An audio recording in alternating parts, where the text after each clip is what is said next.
Kabalo ba mo nga isa sa pinakadakong problema sa tong susyudad karon nga walang ginatagaang pagtagad kaning ginatawag nga double standard.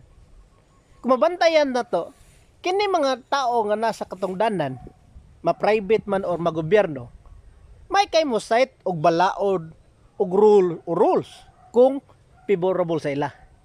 Pero pag dili nga ni favorable sa ila, ila ni pangitaan og butas, ilang pangita og loopholes, ilang tuison para mo pabor ni sa ila.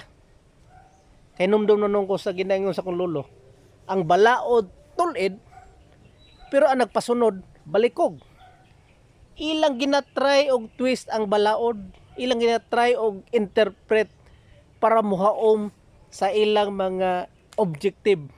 Even to the extent nga obvious naman ta kayo nga dili man mao. Pero kay tungod kay dili pabor sa ila, dili nila implement. Dili nila taga-pagtagad.